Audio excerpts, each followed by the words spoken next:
যে যুক্তিগুলো ওনারা তুলে ধরেছেন এগুলো অসার, এগুলো মূল্যহীন। এই পিটিশনটা মূলত করা হয়েছে মিডিয়া অ্যাট্রাকশনের জন্য, সেটা আমরা বলেছি। এবং আমরা আবেদন করেছি আদালতের কাছে যে এই পিটিশন সামারিলি রিজেক্ট করে একটা দৃষ্টান্তমূলক পানিশমেন্ট দেওয়া উচিত, তাদের একটা জরিমানা করা উচিত। আজকে একটা অ্যাপ্লিকেশনের শুনানি ছিল, আপনারা যারা কোর্টরুমে ছিলেন তারা জানেন যে অ্যাকিউজড জিয়াউল হাসানের পক্ষে তারা এই ট্রাইব্যুনালের জুরিসডিকশনকে চ্যালেঞ্জ করে একটা পিটিশন দায়ের করেছিলেন। সেই পিটিশনের মূল বক্তব্য ছিল যে এই ট্রাইব্যুনালের মানবতা বিরোধী অপরাধ অর্থাৎ ক্রাইমস অ্যাগেনস্ট হিউম্যানিটির বিচার করার ক্ষমতা নাই, এটা তাদের বক্তব্য ছিল। কারণ বাংলাদেশে কোনো ওয়ার হয়নি, যুদ্ধ হয়নি, যে কারণে বাংলাদেশে ক্রাইমস অ্যাগেনস্ট হিউম্যানিটি হয়নি। দ্বিতীয়ত তারা গ্রাউন্ড নিয়েছিলেন যে বাংলাদেশে যে অধ্যাদেশ মূলে এই ট্রাইব্যুনালের আইনটা সংশোধন করা হয়েছে সেই সরকারের অধ্যাদেশ করারই কোনো ক্ষমতা নাই। আর একটা বলেছেন যে সরকার যেটা করেছে সরকারেরই নাকি বৈধতা নাই। এই কয়েকটা কথা তারা মোটা দাগে বলেছিলেন। এবং এনফোর্সড ডিসঅ্যাপিয়ারেন্স অর্থাৎ গুমের যে আইনটা, গুম সংক্রান্ত যে শব্দটা, সেটা এই আইনে যে পরবর্তী সময় সংযোজিত হয়েছে সংশোধনীর মাধ্যমে, সেটা রেট্রোঅ্যাক্টিভ যে ইফেক্ট দেওয়া হয়েছে এটা আনকনস্টিটিউশনাল হয়েছে। এবং এই কয়েকটা গ্রাউন্ডে তারা দাবি জানিয়েছিলেন যে আসামিকে যেন ডিসচার্জ করে দেওয়া হয়। তা আমরা এটার অ্যাগেনস্টে আমাদের বক্তব্য তুলে ধরেছি। আমাদের বক্তব্যের মূল কথাটা ছিল তারা সরকারের বৈধতা চ্যালেঞ্জ করেছেন, এইটা এই ট্রাইব্যুনালের বিচার্য বিষয় নয়।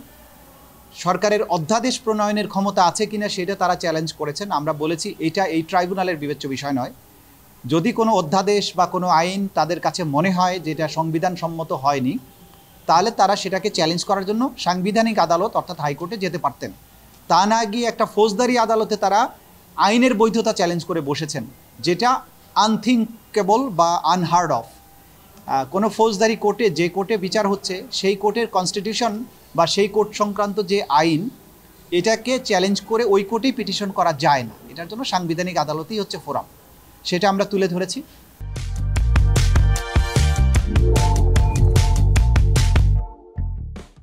আমরা আরও তুলে ধরেছি যে ক্রাইমস অ্যাগেনস্ট হিউম্যানিটি এবং জেনোসাইড, ওয়ার ক্রাইমস, এই সংক্রান্ত অপরাধের বিচার যখনই হবে এবং যে ব্যক্তি এই সমস্ত অপরাধের আসামি হবেন তার কোনো মৌলিক অধিকার থাকবে না। বাংলাদেশের সংবিধানের 47-এর 3 এবং 47-এর ক অনুচ্ছেদে বর্ণিত আছে যে যাদের উপরে এই ক্রাইমস অ্যাগেনস্ট হিউম্যানিটি অথবা মানবতা বিরোধী অপরাধ, যুদ্ধাপরাধ, গণহত্যার অভিযোগ থাকবে, তারা তাদের মৌলিক অধিকার দাবি করে হাইকোর্ট ডিভিশনে কোনো রিট পিটিশন দায়ের করতে পারবে না, বা তাদের জন্য যে সমস্ত আইন তৈরি করা হবে সেই সমস্ত আইন অবৈধ হবে না, যদিও সেটা সংবিধানের কোনো ধারার সাথে অসামঞ্জস্যপূর্ণ হয়, মৌলিক অধিকারের সাথে যদি অসামঞ্জস্যপূর্ণ হয়ও, তাহলেও সেই আইনকে আনকনস্টিটিউশনাল ডিক্লেয়ার করা যাবে না।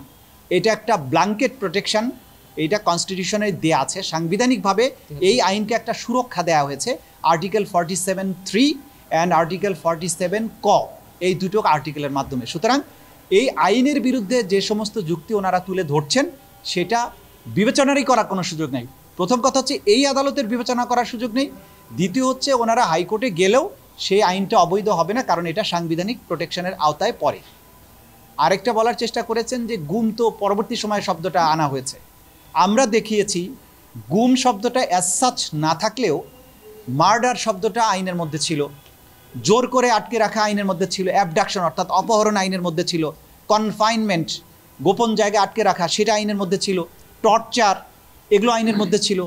অর্থাৎ গুমের মাধ্যমে যে কয়েকটা অপরাধ করা হয় এই সব কয়েকটা অপরাধ আইনের মধ্যে আগের থেকেই ছিল। সুতরাং গুম শব্দটা যদি নাও থাকে, গুমের অপরাধের বিচার এই আইনেই হওয়া সম্ভব ছিল বা এখনও সম্ভব।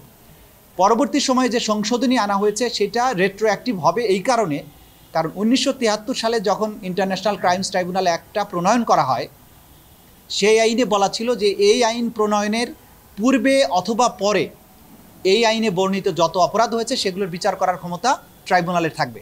সুতরাং এই ট্রাইব্যুনালের শুরু থেকেই রেট্রোঅ্যাক্টিভ যে ক্ষমতা বা ইফেক্ট সেটা দেয়া ছিল। পরবর্তী সময়ে যত সংশোধনী হবে সেগুলো কিন্তু মূল আইনে যেহেতু রেট্রোঅ্যাক্টিভ এফেক্ট দেয়া ছিল সেটা আওতার মধ্যে পড়বে। সুতরাং যে যুক্তিগুলো ওনারা তুলে ধরেছেন এগুলো অসার, এগুলো মূল্যহীন। এই পিটিশনটা মূলত করা হয়েছে মিডিয়া অ্যাট্রাকশনের জন্য, সেটা আমরা বলেছি। এবং আমরা আবেদন করেছি আদালতের কাছে যে এই পিটিশন সামারিলি রিজেক্ট করে একটা দৃষ্টান্তমূলক পানিশমেন্ট দেওয়া উচিত, তাদের একটা জরিমানা করা উচিত। এটা আমরা কোর্টের কাছে দাবি জানিয়েছি। আদালত শুনেছেন দুই পক্ষকে, ওনাদের অনেক লম্বা হিয়ারিং তারা করেছেন। আগামী পরশুদিন অর্থাৎ 22 তারিখে এই বিষয়ে আদেশ দেবেন আদালত, এটা ঘোষণা করেছে। জি, ওনাদের আর্গুমেন্টের মধ্যে ছিল যে হাইকোর্ট ডিভিশনের বিচারকরা এখানে আসতে পারবে না, এটা এরা বলেছেন। এটা মীমাংসিত ইস্যু, কারণ এটা আমরা আগেই বলেছি কনস্টিটিউশনাল প্রোটেকশন আছে। আর দ্বিতীয়, ওনারা আর্টিকেল 147-এর কথা বলেছেন, মানে সুপ্রিম কোর্টের কোনো বিচারপতি কোনো প্রজাতন্ত্রে বা অন্য কোনো জায়গায় লাভজনক পদে অধিষ্ঠিত হতে পারবেন না। ওনারা এটা কি করে বললেন আমার বুঝে আসে না, কারণ ওনারা একটা বিচারিক আদালতের বিচারক নিযুক্ত হয়েছেন, এটাকে লাভজনক পদ বলা যায় না। এই আর্গুমেন্ট তারা করেছেন। এটা করার উদ্দেশ্য হচ্ছে এই ট্রাইব্যুনালকে দুনিয়ার কাছে এক ধরনের প্রশ্নবিদ্ধ করার একটা অপচেষ্টা।